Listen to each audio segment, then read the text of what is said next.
My name is Leigh-Ann Buchanan. I'm the Executive Director of Venture Cafe.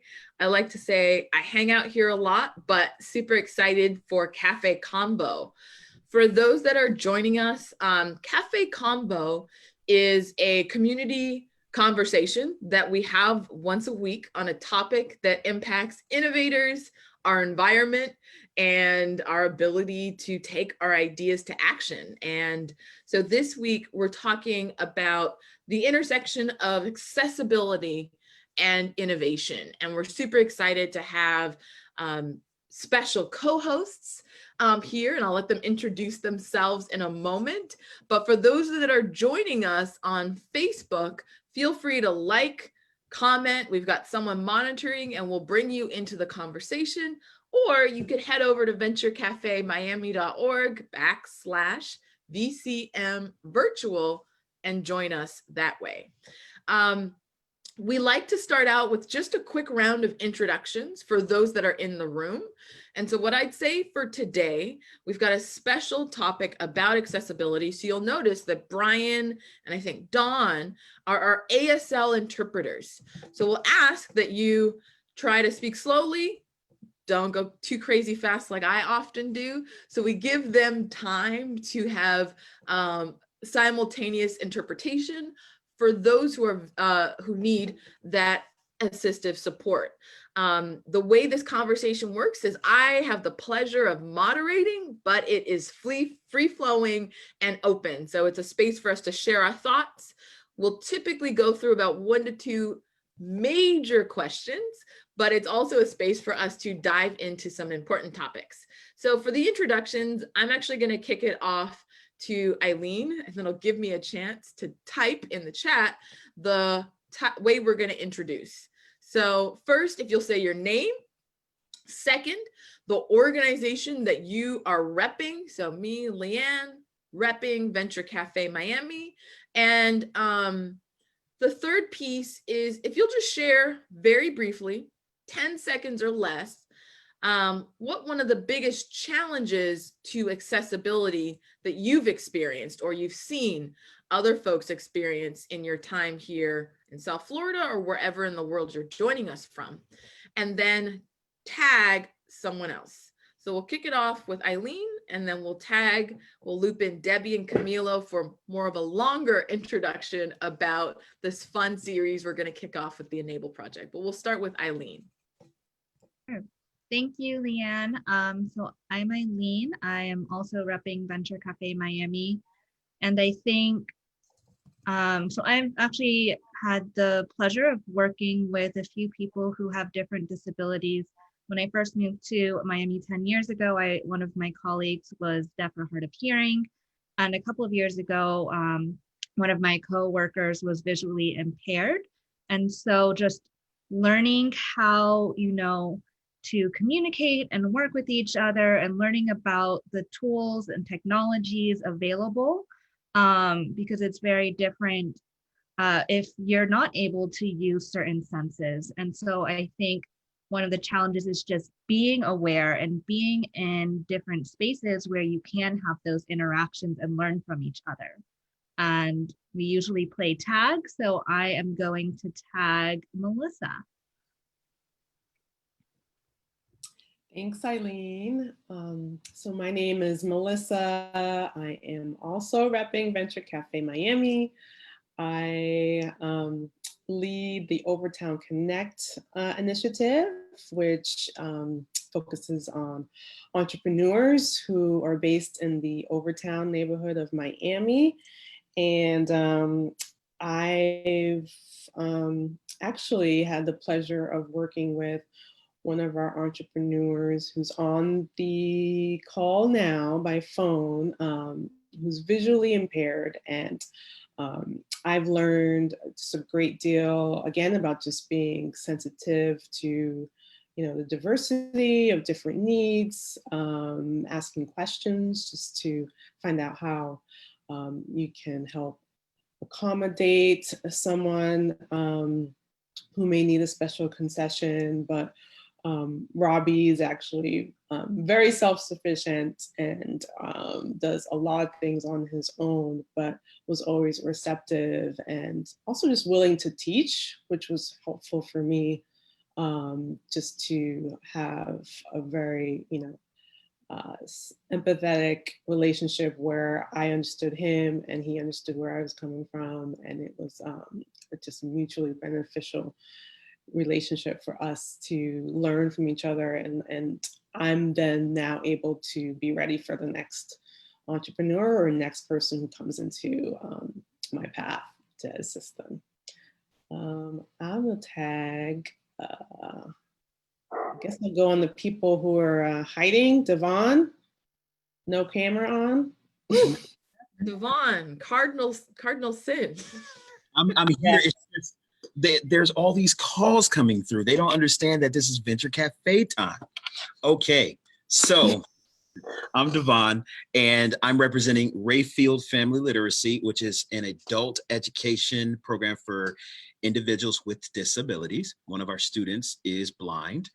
I have had personal experiences with accessibility, both individuals and challenges or whatever that entails since high school. I worked with Best Buddies in high school.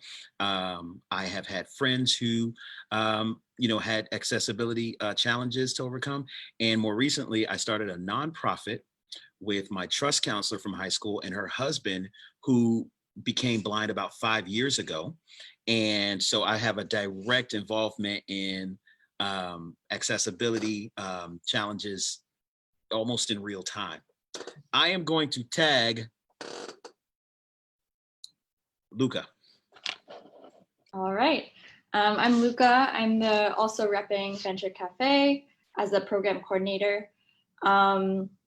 And my personal experience with accessibility challenges, I'm from Cambridge, Massachusetts, and I grew up going to the public schools. And so a lot of our classes were integrated with people from all levels of learning and ability status. And so for me, it was super normal to have that integration. But then leaving that bubble and going out into the real world, a lot of people I found that didn't understand the scale of what disabilities includes in the spectrum. And so I think I found myself kind of educating others, but then also learning myself about that spectrum because it's so broad and inclusive of so many different things and people. So I will tag Sunny. Hi, everyone. My name is Sunny, and I'm the Policy and Advocacy Coordinator at Catalyst Miami, and I'm also an Enable Project partner. I think one of the many things that I've learned throughout the Enable Project is there's such a major lack of access in workspaces and our work environment as a whole, and I've just enjoyed educating myself on that. And I'm just really proud of the Enable Project. It's been extremely successful so far and really impactful to community members and partners and everyone that's been a part of it. So I'm really looking forward to the next series. I don't know who's gone yet. So next we have, who has not introduced himself, is, I think it's Jojo, George. I don't know if I'm pronouncing your name correctly. Yeah, you are pronouncing it right. I am with Innovation and Technology Group, and I have seen workplaces because of reading disability and dyslexia, people get excluded. And I am here to find out what technology can help to improve that situation. Excellent, thank you. Why don't we go to, I don't know, Robbie, if you want to join us. I know you're on mute, but if you want to, jump in, I know you're calling in to introduce yourself.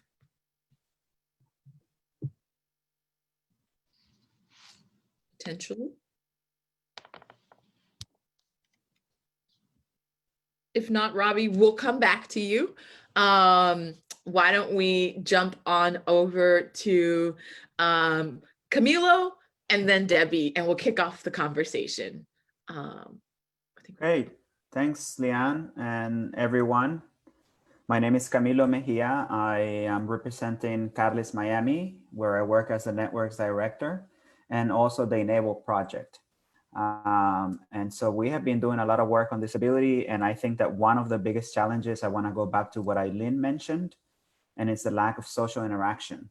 And so through the Enable project and in partnership actually with the Venture Cafe, we have been using the open cafe space to do meet and greets and try to get some of that personal interaction going so that people can just have a good social time together and bring down barriers and taboos that come with that lack of interaction. So very, very happy to be here, and I'll pass it on to Debbie. Awesome. And Camila, we are going to dig into that a little bit more once we hear Debbie's introduction, because I think that that's an area that I want to launch with. So Debbie, we'll go to you and then we'll dig into a couple opening questions. I love it. Well, first of all, thank you so much for inviting us to be a part of this. We're just so excited to be here. My name is Debbie Dietz. I am the executive director of an organization called Disability Independence Group, or DIG for short. And my personal experience, well, my personal professional experience is I think that people don't mean to do things wrong about accessibility. They just don't know and are very open and welcoming to learning. And I'm hoping that's what we'll do tonight, and that people are willing to share and talk about accessibility when people are willing to listen and want to learn. And I think that that's the way you start these conversations. And this is a great platform to be doing that. So thank you. Awesome. I shared this a little bit in the Venture Cafe newsletter, if you get it, earlier this week, and I got a pretty good response from folks. And I started off with some stats, which I thought was really helpful for us to frame this conversation around the intersection between kind of the innovation and startup community and then this disability and access movement that often does not overlap as much as we would want it to overlap. And one of the stats that I found particularly compelling was, when you look at the state of Florida, it says 6.5% of Florida's residents are living with a disability. But when we zoom in to Miami, the number goes up substantially. So within the Miami-Dade County, 25.7% of people are living with disabilities, which actually accounts to about 707,000 individuals in a population of about, I think we're about 2.6, 2.7 million in the county. But where we see a lot of folks join Venture Cafe program is the city of Miami. And in the city of Miami, that percentage goes up to 29.4%, which is huge. That's close to a third of the residents in the city of Miami are living with disabilities. And when I thought about that particular statistic, I thought that probably does not even encompass invisible disabilities. And so my personal experience, I know I gave a little bit more than 30 seconds, but my personal experience is my mom has had an invisible disability, a chronic illness, for my entire life. And so my personal context is, you see someone and they look fine, but you don't understand that maybe from time to time, they may have issues where she's had to walk with a cane. There's been times where she's had to use a wheelchair. There's been times where, vision has been impaired due to the chronic illness. And so she can't see that well, or has to wear sunglasses where you wouldn't wear sunglasses.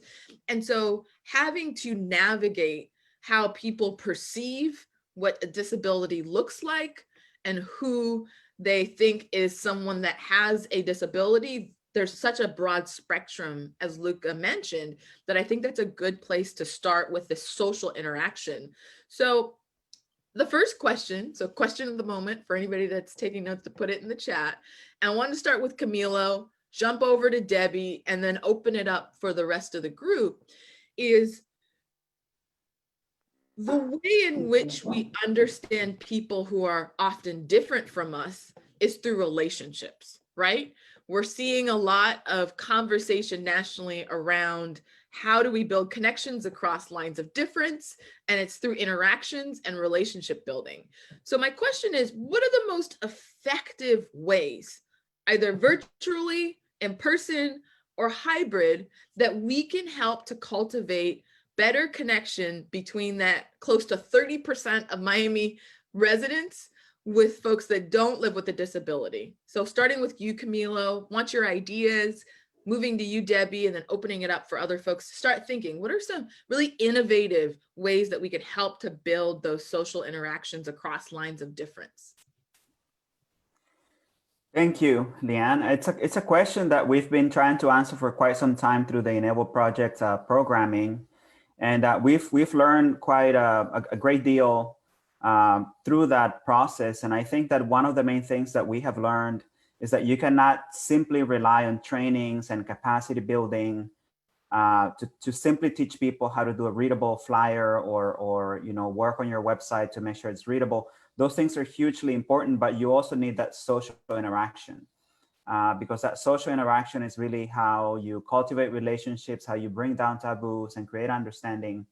And we had started doing a lot of that stuff, with our the rest of our partners. We were hosting parties. We were doing a lot of creating a lot of spaces where people could interact with the Venture Cafe as well. In the open cafe area. And it's something that we want to continue because we realize that it's not just about trainings, but it's also about changing the culture and changing the mindset inside the organizations that we're working with, right? Because there are certain things that have to be changed in accordance with the law, guidelines and rules that you have to adhere to.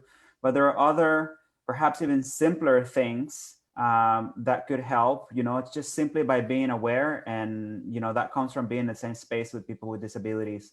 And it could be something as simple as where you put the food, or whether your hallway is clear, you're moving away boxes and things like that come with interaction with having somebody in a wheelchair or having somebody with a different kind of disability in the same space with you. And no training, no manual is going to give you that as much as the interaction, the actual personal interaction and cultivation of relationships with people in social settings. There's so much more to say and so much that we're learning, but I'm going to leave it at that and let Debbie take it from there.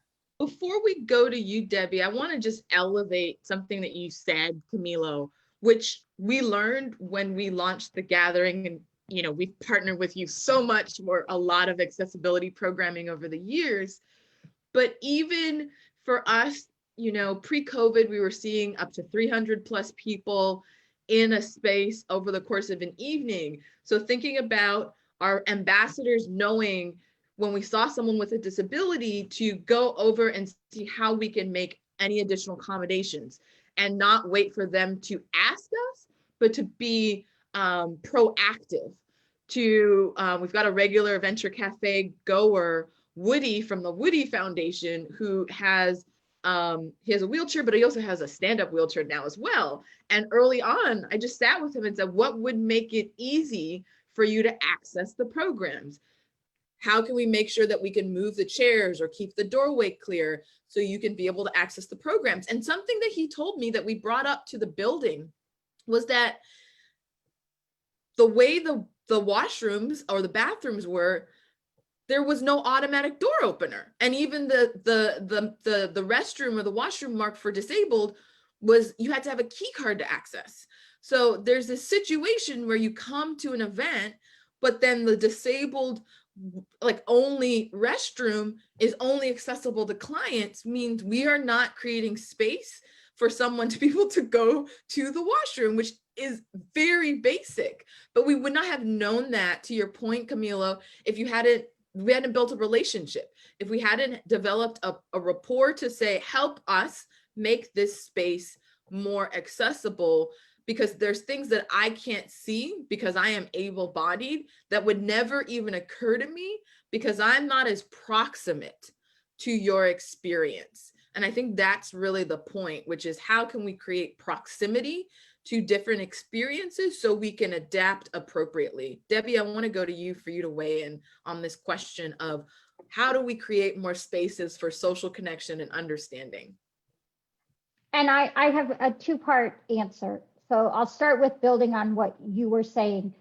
Just like any other group that you want to welcome into your group that is new or different, it really takes a connection. So let me invite you, let me go with you, let me be your buddy almost to go to an event is one part of it.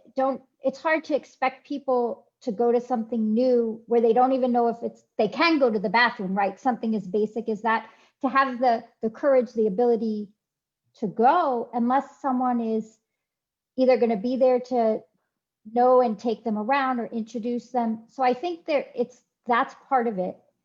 The other part is, I think, on your materials, how you invite people. Like just putting that accommodation language on all of your materials. If you need an accommodation to participate, please call or email. It's like a code almost that your understanding of disability, or you put disability symbols on your materials, or you put people with disabilities in your pictures, just like you won't have all your pictures be a white man, right? Are there ever pictures of people with disabilities? Those are those kind of unwritten cues that allow people with disabilities to feel that they would be comfortable at your events. And then real quick, the second part, we have 12 people on this call. 2 of the 12 said that they worked with people with disabilities. Getting people jobs and in the workforce that have disabilities, where you spend 8 hours or so a day with people, is going to raise everybody's consciousness on disability, because now that's not just this person that might be, it's my friend that I go to lunch with, or my friend that I meet at the snack counter.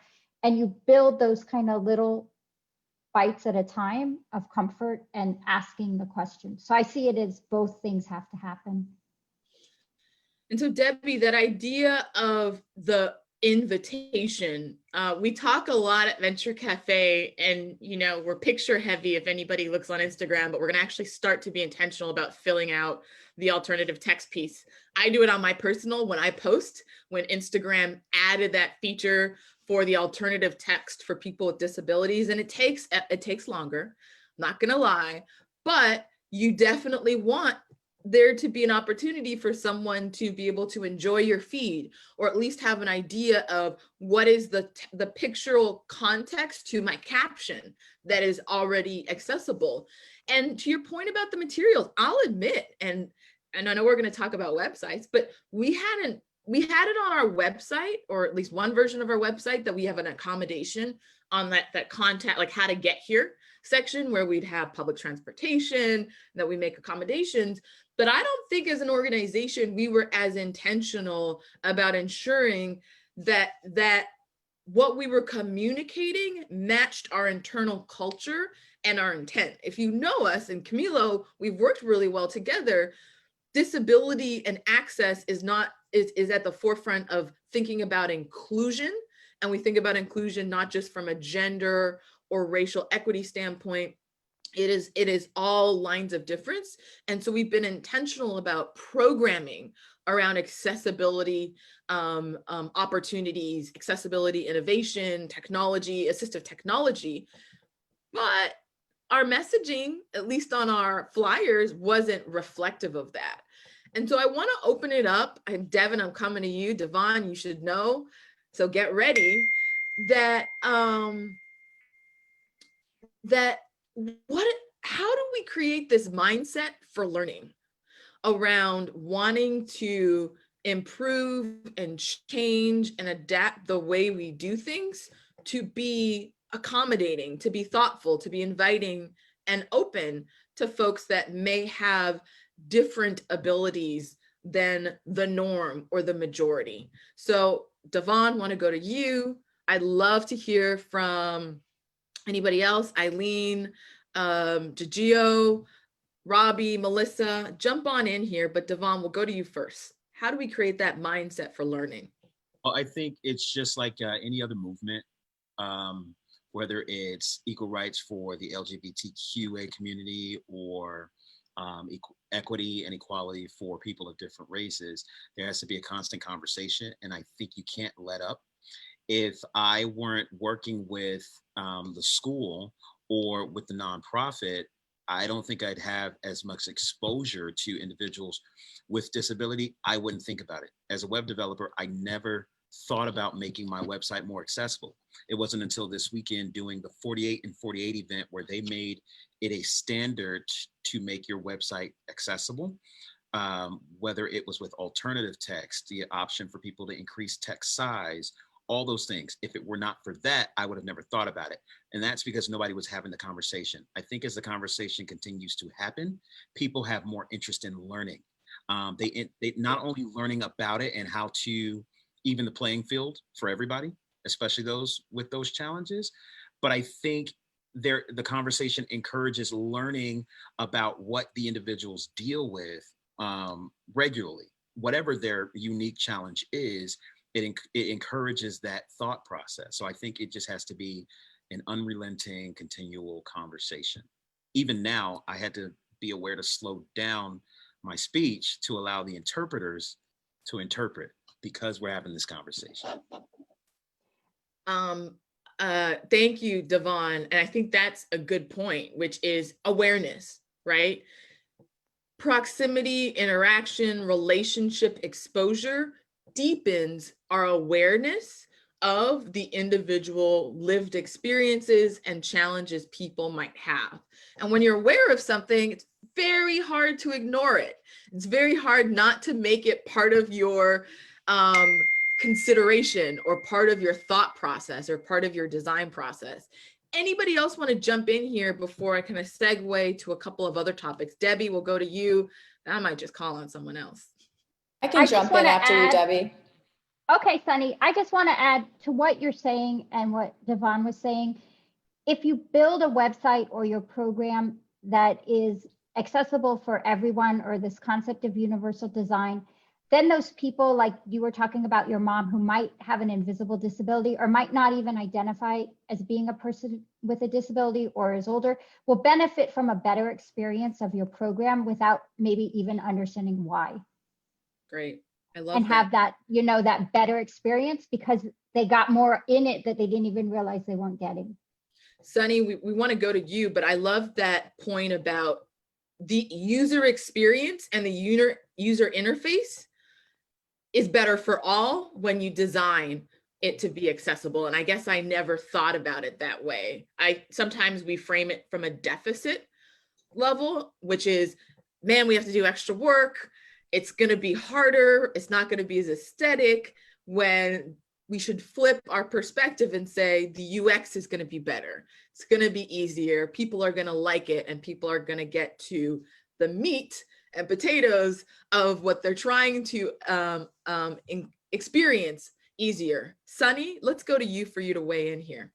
Yeah, sure. I was going to say just another way to kind of create that mindset, and I have absolutely learned this from Debbie and through the workshop series, is that we're just all human. So just because someone has maybe a visible disability doesn't necessarily mean you should automatically treat them like they have one, or assume they cannot speak or move or interact. So I think changing the culture around that is just another proactive step. I think that's an important point, Sunny. And I know we're switching now over to Brian, so I'll give it a second. That's an important point. One of the quotes that I included in the newsletter, and I'd love to go back to you, Camilo, as we transition to a new topic, was this concept that there's no greater disability in society than the inability to see a person as more than their disability. The understanding that people are the disability, they have a disability, but there's so much more to them, and not just framing it around the fact that it's a deficit approach, that somehow the fact that you have a disability is all you are. And I think that translates to broader conversations that we have around inclusion and equity. Yes, I'm a Black woman, so woman, Black, clear, but is that all I am? For those that know me, there's so much more than that identifier. And, you know, a lot of us were watching a conversation that happened live stream last night. And a lot of the framing around that conversation was, it's historic because there's a woman of color. And I was like, she's more than a woman of color. Like, let's not just frame the way that we can interact with people, the opportunity to collaborate around the most basic identifier of who they are, the most basic immutable characteristic of who they are. And so I want to go to you, Camila, first, then jump back over to Debbie to talk for a moment around this idea of the opportunity, how we frame assistive technology, the interaction between access and innovation as opportunities versus deficits. One of the stats that I was reading, because you guys know I love to read, is that Crunchbase recently reported that venture capital investment in startups that are building assistive technologies and treatments for folks with disabilities grew by 133% over a 5-year period. And the number of VC deals was, you know, up by 87%. So there's money. Like there's a market for thinking about access. And I'm not just a pure capitalist, but the world is driven by money. And so I wanted to frame that by saying, how can we see opportunity in this area of working in accessibility and assistive technology? Camila, we'll start with you. Thank you, Leigh-Ann. Let me touch back on what you said before, because I really love the concept of looking beyond the disability and looking beyond the things that are different, you know, and we all have differences and we all have limitations in one way or another. But that is a concept that we have applied in our organizing of communities, you know, which tend to be portrayed under really negative lights, you know, by media, you know, in terms of poverty, in terms of crime, drug and things like that. But when you go into the community and you actually take the time to get to know people, you start to realize that there are a lot of strengths, you know, and there are a lot of assets that have to do with a particular community's culture and history and things that are, you know, worth preserving and it could be turned into strengths to do advocacy. I think, you know, creating inclusion and access is a similar thing. You know, it could be viewed as a strength and something that unites people. And, you know, we need to step outside of the mindset, you know, that we're doing a charity, because what we really are doing is we're creating more space for everybody. And in creating more space for everybody, you know, we're creating a space for anybody who might have hurt themselves, you know, and they might have, an inability to walk properly, or, you know, somebody who may be, you know, going through a migraine and they can no longer stare at a screen for a long time, you know, and how do you get them to participate in that really important meeting or to not miss out on an opportunity, you know? So we're really thinking more in terms of universal access and universal design, you know, and how can we create systems and platforms, both for the physical world and the virtual world, that are going to actually unite people, and not just thinking about it in terms of like, you know, how do we build a bridge between people who don't have the ability to, you know, X, Y, or Z, but actually thinking in terms of universal design. You know, how do we create that space that is always accessible to everyone, regardless of what they're going through? And I think that's the question that we're trying to answer, or one of the main questions that we're trying to answer with the Enable project, you know, that how do we create access and inclusion in all of our spaces, you know, like originally we were looking into civic engagement and social justice spaces. And through our partnership with the Venture Cafe, now we're looking at innovation, we're looking at technology, and there's so much more out there that we could be creating universal access for. So we're really excited about it, but I'm going to leave it at that and you know, let you go to Debbie or the next person. So before we go to Debbie, and I want to push pin on this for folks to join in after we hear from Debbie around the idea of designing with, not designing for. and what that actually looks like in practice. And so I want to push pin that so we don't forget about it.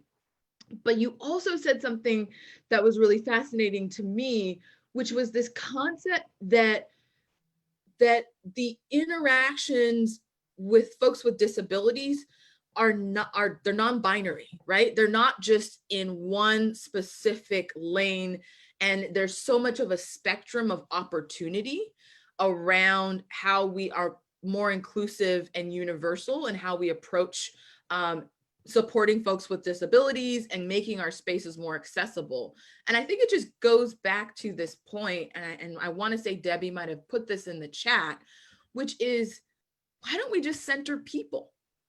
And then however people show up is how we adapt.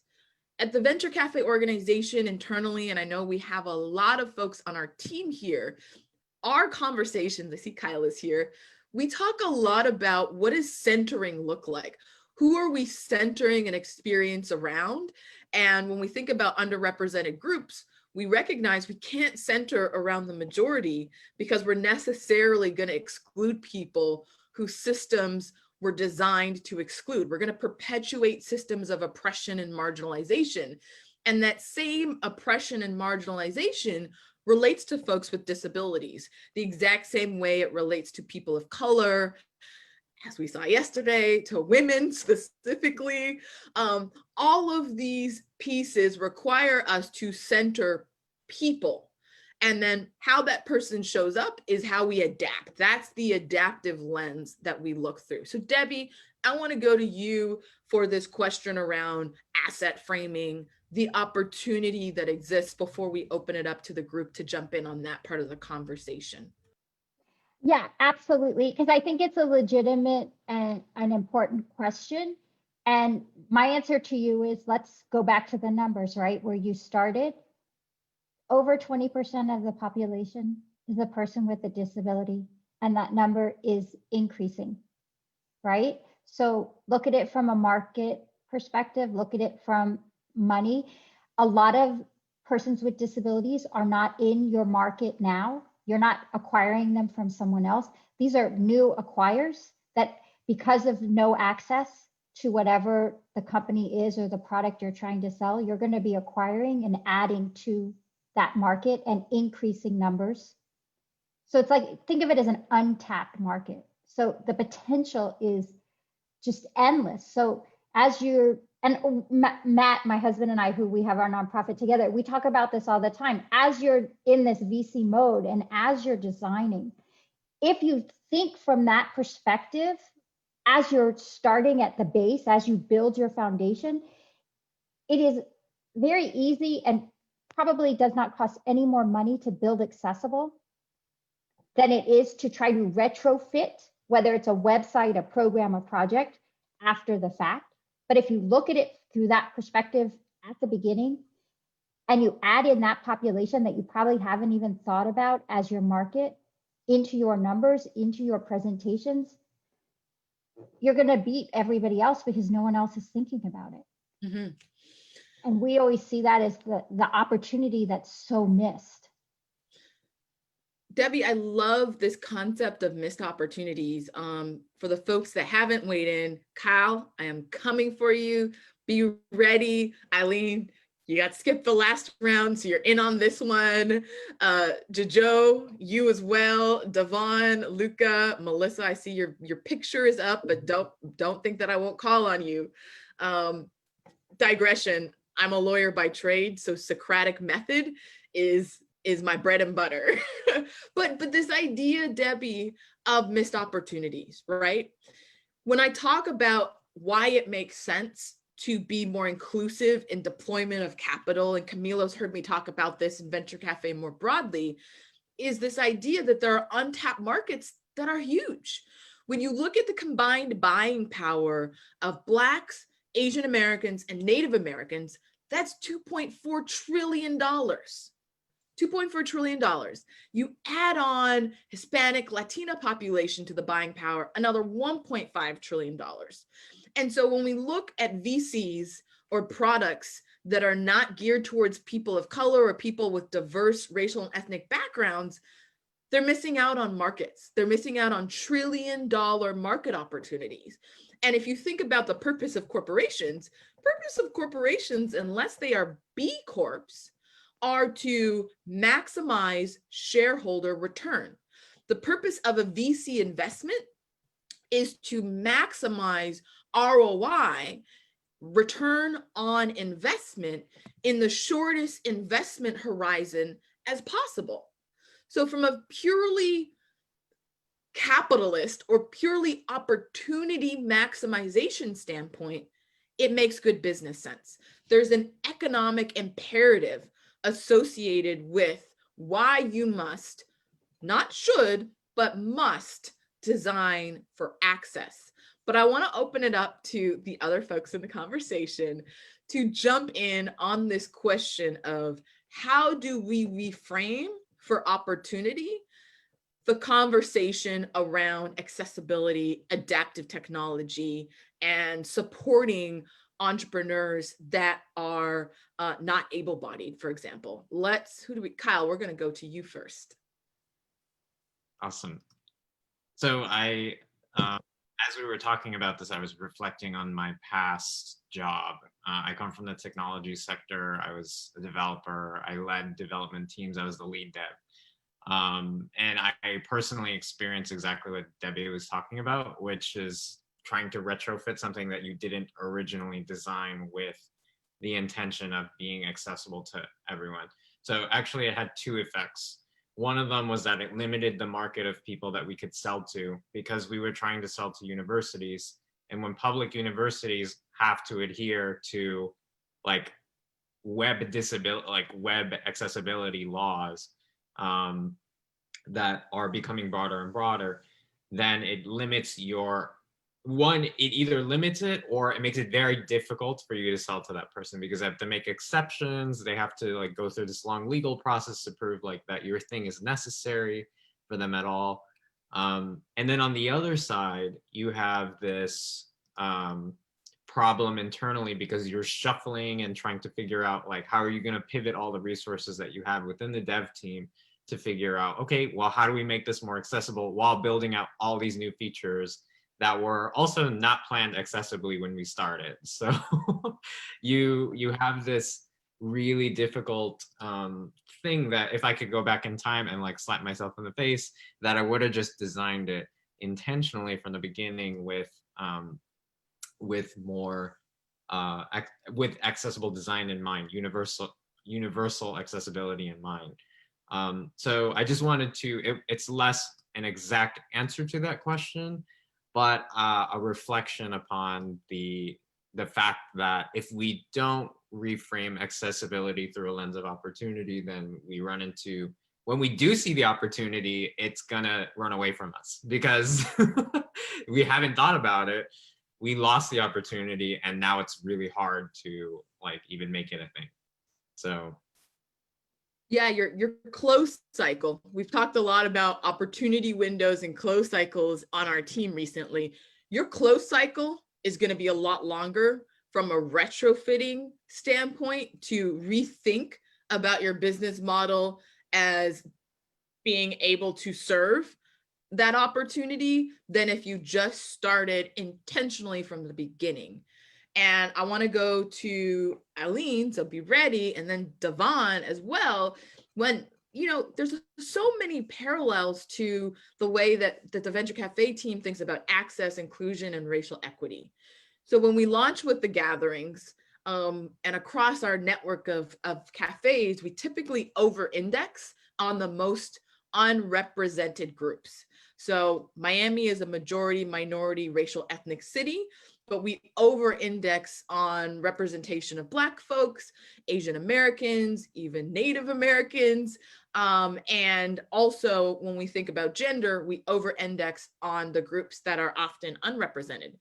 But that doesn't happen by accident. It's not something that just, oh my gosh, these stats are amazing. I can't believe this happened. No, it requires us to regularly monitor our metrics, regularly look at who is coming and regularly ask folks who we don't see coming, why aren't you coming? How can we better serve you? It required us from the get-go, even from the first session we ever launched with. We held off on launching the Thursday gathering because we wanted to launch with an over-town pitch night, because there hadn't been much opportunity to showcase entrepreneurs, Black entrepreneurs in Overtown. So we said, we want to start differently. And that's how we launched our weekly gathering. And it requires us to check our biases continuously. Eileen is always really great for saying, we can't just have 2 white males. How do we make this different? Or being very intentional about our vendors, for making sure that when we're looking at firms we want to work with, they're representative of the diversity that exists. And that same mindset, I think, boils down into the way we think about opportunities. So Eileen, to you, and then to you, Devon, on this question of opportunity framing. Sure. Well, I think from my perspective, it kind of goes back to what we were talking about earlier in terms of increasing social interactions, building relationships. I think one of the biggest opportunities we have is to build those relationships, and doing that intentionally and from the beginning goes back to that point that I forgot who said it, but I pinned it, and Leigh-Ann mentioned it, is designing with rather than designing for. And what I think about, my background is in the arts. And so I was overseeing some public art initiatives and community arts initiatives in a predominantly Black community here in South Florida before. And so there were, several artists that we were working with, and realizing that not all of them, were thinking maybe about the community first. The people who are going to live, breathe, work around, walk around, see and experience this art on a daily basis. And so it's all fine and dandy for artists who want to create their own works, and people can commission them and put them where they want to see it. But I think when you're coming at it from a community arts perspective, you want to include the people who are going to be experiencing it, and so that they have a say in owning that piece.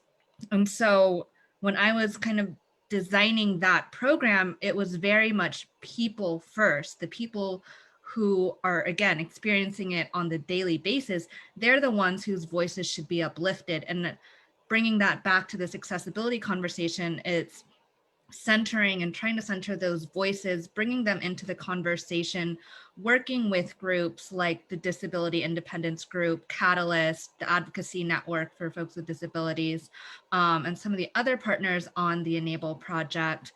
It's working with people who are at the forefront of this work, who are most connected to the communities, people with disabilities, to help us really, think through this opportunity that we have. Because I do think that even though Venture Cafe has this lens of diversity, equity, inclusion, and access, that in a way we are, reframing and kind of rebuilding things that are already in place. Like Leigh-Ann even said it in our newsletter, and like, we knew our website wasn't accessible and our social media. And so I think trying to reframe things that have already been in place, like we said, take a longer runway, it takes more resources and efforts trying to retrofit things. And so I think going forward, we're building out new programs and initiatives and thinking from the get-go, like, is our marketing accessible? Are we reaching out and partnering with the appropriate groups so that we can ensure that folks with disabilities have the opportunity to access these programs? I think it's, again, a different mindset that we are now functioning in, and I'm really excited about it. So I'm going to end with that, and I'm going to tag, I think you already said Devon. So I'm Devon, before we go to you, because I got to interject. I love what you were talking about, Eileen, in terms of leading by example, right? We could, and this is the power of transparency, and personally how I think leaders ought to act. We could have very well written that newsletter. That's why it went out late, because I said I want to be clear about how we launch this partnership with the Enable Project and communicate it. I could have very well just said, here are the stats. This is an important issue, but it doesn't have anything to do with us. But the amount of individual responses I got back resonated with people because I talked about my experience. So growing up with a parent that has a disability, I have been on planes where my mom was not allowed to bring on the right number of bags because they're like, you're in a wheelchair. So if you can't take it off the overhead shelf, you can't bring it on the plane. When we all know that people are always willing to put your bag up for you, but she's denied access. You know, they have been situations where they refuse to come and get her because she's at a wheelchair in an airport. You know, we went to Europe last year and we had to think through how to navigate certain airports and how to get to public transportation before we go. So there was so much extra steps that went into place that now reframe the way I see how we interact. But it also requires ownership of where you fall short and being okay with that vulnerability that people can judge us or people can yell at us, or people can say, oh, I also am falling short. I have not looked at this WAVE tool to assess whether or not my website is accessible, and looking at near-term, mid-term, and long-term ways that I can make my content, my resources more available to people. And I think that there's this transparency opportunity for organizations that are more visible, organizations that have a platform to be honest about where they have fallen short, and then their clear steps that they're going to take. So there's a modicum of public accountability for being more inclusive when it comes to accessibility. Devon, I want to go to you briefly for this idea of reframing before we turn it over to Debbie and Camilo for some final thoughts. Well, I think the points made before me were just kind of captured the essence of the how. Mine is just a small amount of that, but I think it goes back to conversation, but with the right folk. We have to start having more conversations with the stakeholders and the direct participants. If you are a person with disability, you're a participant in accessibility challenges. We need to hear from you. But we can't just hear from them, because sometimes that can be misinterpreted as just complaints. Oh, they're unhappy, they're unsatisfied. I've heard this about Black people with, you know, the Black Lives Matter movement and the fight for equity and equality. It took the involvement of the stakeholders. Oh, my boyfriend is Black, my husband is Black, my wife, my girlfriend are Black, my children are Black. It took people who had some sort of stake in the equity and protection of Black people they knew. We have to replicate that with people with disability. I mentioned the nonprofit with my trust counselor who's married to a person with disability. And because of that, there's more of a conversation going on. And I think those, again, they have to be regular, unrelenting conversations, but I think it's important to hear from those two groups. I'm left out because of this, or I need this because having this will help me go there. And then couple that with people on the outside looking in, but who in some way, shape, or form are directly tied to that. Because it's hard for us who don't have a disability to understand their true need and to even have a continued motivation to provide for that need. So you got to hear from the stakeholders and you got to hear from the participants. That's great. That's great. Debbie and Camilo, just be prepared to share your one takeaway in a moment from this conversation. But I want to elevate something that Devon said, which I think is important. It's this idea of political capital. So we talk a lot about social capital, and that's what the gathering has traditionally been about, creating more social capital through connections and relationship building. But there's an important element around political capital, which is, to Devon's point, involving people that have the political influence and the power to effectuate change in a way that often certain folks with disabilities don't have. It's the same reason why when something happens From a policy standpoint, you see on Instagram or Facebook, call your senator. Here's the senator's number. Call their office, demand X action.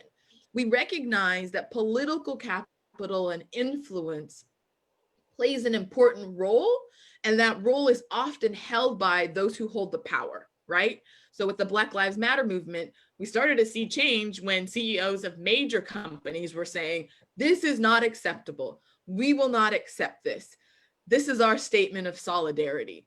You need both sides of the equation to be committed and actioning a solution. So I think that's a great note to end on, which is this idea that it is multifaceted, but we need everybody at the table. Debbie and Camilo, why don't you just share briefly, each of you, your one takeaway from this conversation? All right, I'll start. I want to start with building on what Leigh-Ann said. Leigh-Ann, you're right. It's got to start with leadership. So you guys are a fantastic place to start. You can model what it looks like. You can show that it's doable, it's profitable, it's manageable. And then that trickles down, because your organization can take that, show it, bring in people with disabilities, because then they're going to want to be there. That continues. Like, you can see the domino effect with the one organization deciding that it's important to them, and they're going to take this on and model it. Radical Partners has done that in a phenomenal way. You guys can do that, and think of that breath that you'll have by saying, it's important, we're doing it, and we're going to show you how to do it. And DIG and Enable Project, we're here to help you along the way. So thank you. So Debbie, before we go to Camila for his takeaway, I don't even think we said this, but we probably should have, is we're launching a partnership, a series around programmings, trainings, interactions with the Enable Project that includes the Disability Independence Group, to help to create that environment and really that community and culture and infrastructure for centering accessibility in this conversation around entrepreneurship and innovation and the opportunities that stem from it. So before we go to Camilo for his takeaway, if you just want to share a sentence or two on kind of your role in the future of this Enable Project collaboration with Venture Cafe. You want that from me or Camilo? Both, I guess. Okay, we're here. We'll be your expert. We'll make sure you're complying with the law. We'll tell you how it works, and we'll share our expertise, because we have a very specific expertise with disability access, and we're willing to share it with everybody. Awesome. Camilo, now for your takeaways. Definitely. Well, you kind of stole my thunder, Leigh-Ann, because I was going to do a shameless plug of what's next. And so I'm still going to do that, and add to what Debbie said and say that more of this, this is basically what we need. We need to connect the dots. Like I said before, we started with creating access and inclusion in social justice and civic engagement spaces. Now we're expanding to innovation and technology. And yeah, we're really excited to be partnering with you. It's nothing new. We've been doing it for a while before, and you were doing your own inclusion and access work, even on your own without the partnership with the Enable Project. And, that was one of the things that made us gravitate towards this partnership. And, we're really excited about it, to not only provide the expertise, but also to serve as a bridge between the Venture Cafe Miami and other initiatives that are happening. There's legislative work, there's access the vote work, electoral work. There's work on, services, for various kinds of populations, and people with disabilities. There's a whole world out there that is willing and able to do this work and to create partnerships. And, we want to bring the whole picture, or at least what we think is the whole picture, and connect it to the work that's about to take place, with the Venture Cafe. And beyond that as well, because, the Enable Project will continue. We're all very committed to it. And, we're going to continue to look for more partnerships and more sectors and more dots to connect to, you know, whether it's capital or it's social justice or innovation or technology. You know, we're here for the long haul, and we're super happy to be here. We're super happy with this partnership, and you know, we're very much looking forward towards the bright future. Awesome. Well, I can't think of a better note to end on. Our tagline is always connecting innovators to make things happen.